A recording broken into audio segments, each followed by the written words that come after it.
And welcome back to the Friday Night Sports Page. We're bringing our first guest, Justin Hall from WSCO Radio. Justin, how we doing? Doing well, guys. How you doing? Not bad.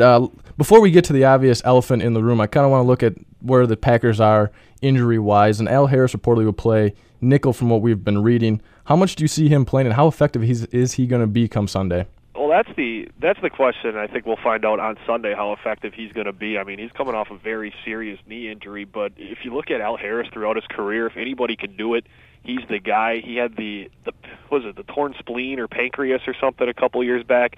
Everybody thought his career might be over. He came back a couple of weeks after that when that was seemingly a season-ending injury. So he's a guy. Nobody works harder. Nobody wants to be out on that field more than Al Harris does, and I think because of that, he should be a go. The Packers need him to go, too. If you've seen Pat Lee, you've seen Jarrett Bush out there, you've seen Sam Shields out there in the nickelback spot, they all are lost compared to a guy like Al Harris, who's a veteran, and even him at 80-90% on Sunday night is going to be a lot better than the train wrecks they've been throwing out there over the last few weeks. Yeah, the secondary in a little bit of shambles. Sticking with that, Atari Bigby is not as far along as Al Harris is from what we've read. Do you see him playing at all, or is this Anthony Smith's week to show what he's got? I think Bigby's going to be a couple more weeks. Now, with the players coming off the PUP list, they would have to make a correlating move to the 53-man roster in order to bring him on. And with how banged up Green Bay is right now, they can't really bring Bigby on in hopes to have him play in a week or two. So I think Bigby's going to be a couple more weeks for that fact. They did trade for Anthony Smith from the Jacksonville Jaguars earlier this week, guy who's familiar with the Packers. He spent 2009 training camp in Green Bay before being released.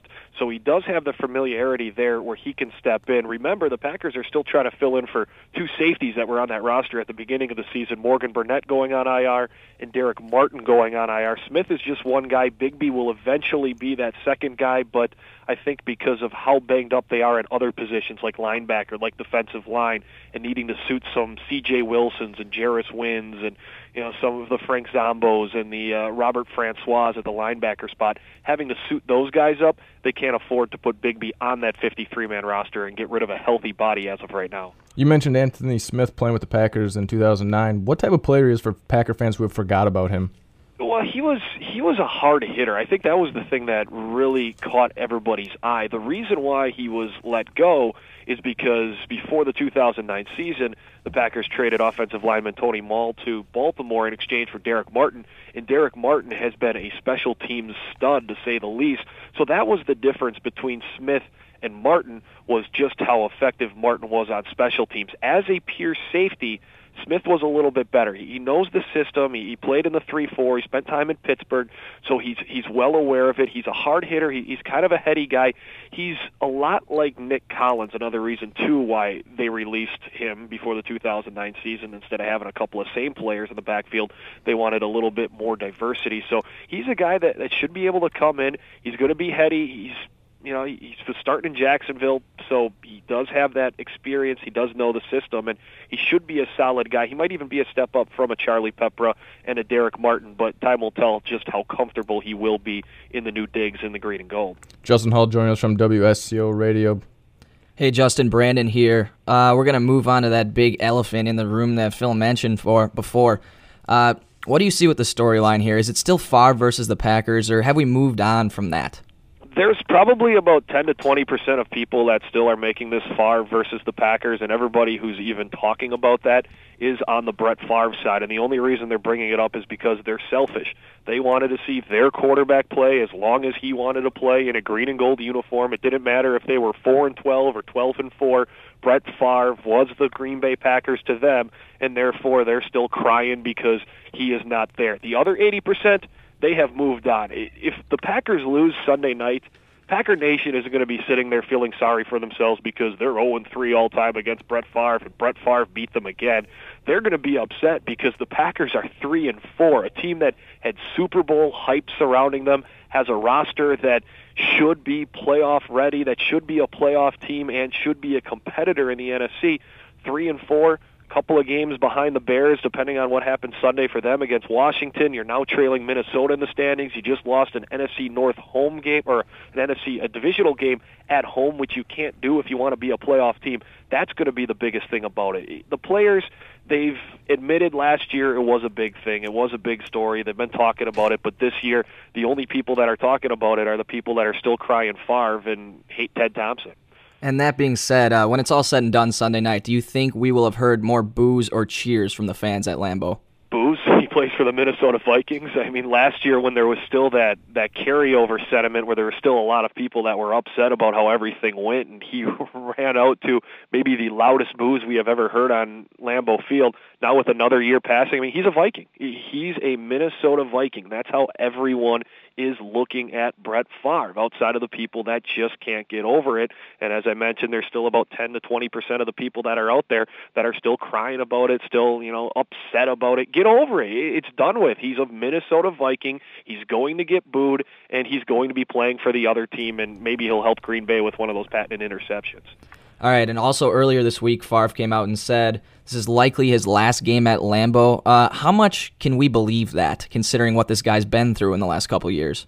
Considering Favre talked about it about 3 or 4 times in that conference call on Wednesday up in Green Bay, and at the end he said, who knows, I think that really tells a lot to how it is. If there's any kind of lockout, if there's any kind of strike, Favre's done. I think that's a very obvious thing. But if Minnesota is again on the brink of doing some good things, if he would get a little bit of help from the Vikings next year, if the money's right. I know nobody's saying it's not about the money. Come on. I mean, the guy got, a $4 or $5 million raise this year? Of course the money's going to be nice. It's easy for him. He doesn't have to go to training camp. He can show up when he wants. He doesn't have to practice. I mean, anybody, if their employer came up to them and said, hey, you can have the Brett Favre style of life and we'll pay you the same amount of money, they're going to take it. It's not even a question about that. But if there's a lockout, no. I think it's very highly unlikely, but if they play next year and they do enough coddling to him and boost up his ego the way that he likes it, you can never rule him out playing. Just a couple more minutes with Justin Hall from WSCO Radio. Favre is 8-0 against Adam Capers' defense, and earlier this week Capers came out and said they're going to take a different approach to attacking the Packers after letting up 68 points in last year's 2 games. What do you expect Adam Capers to do with the Packers' D come Sunday? Well, the only different approach they can take is actually trying to shut down Favre instead of trying to shut down Adrian Peterson, which I still believe is the smart move to do, is shut down Adrian Peterson in this game. You look at last week with Dallas, and Favre only threw the ball 19 times. 14 out of 19, they won the game. That was kind of what Minnesota did last year in the early portion of the season, what made them so successful. In the games where Favre went out there and tried to beat you, that was the 2 Green Bay games, I think, were the only games that he won. Look at the New Orleans game and the NFC Championship game. You point to the Chicago game that they lost, the Carolina game that they lost on Sunday Night Football. When Favre tries to beat you, it's more than likely he's going to fail than he is going to succeed, and I think Packer fans a lot know that. Now, the difference with that is the Packers went in with that philosophy last year. Let Brett Favre beat you. Adrian Peterson, that's the guy you got to key on. So if they're going to change anything, it's going to be keying on Favre, and quite honestly, I think that could be a huge mistake. That could play right into Minnesota's favor with having a stud like Adrian Peterson be able to go off on a defense that really has been okay against the run, but hasn't done anything special. Last week we saw they gave up a bunch of yards to Miami. All right, and lastly, Justin, can you give the fans one thing to watch for Sunday night at Lambeau? The offensive line. I think last year with Jared Allen and just how much he was in Aaron Rodgers' face, I think that's going to be a huge thing to look for. Tauscher probably not going to go again this week, so Bulaga will get his 3rd start at right tackle. Chad Clifton, he looked terrible last year against the Minnesota Vikings, and the offensive line has just been in shambles. Josh Sitton, Darren College, Scott Wells, they all haven't been playing up to par. So how does that offensive line fare? And another thing, too, if Mike McCarthy is going to be willing to give Bulaga help, give Clifton help on the outside, that'll be a question, too, that I think a lot of fans are wondering, where was that last week against Cameron Wake? And Cameron Wake is half the player Jared Allen is on the Minnesota defense. All right, Justin Hall from WSCO Radio. Justin, I want to thank you for coming on. Let's do this again sometime. Sounds good. Thanks for not making me a prediction, guys. I appreciate that, all right? Oh, no problem. All right, we'll talk to you soon. Sounds good. Thanks, Justin.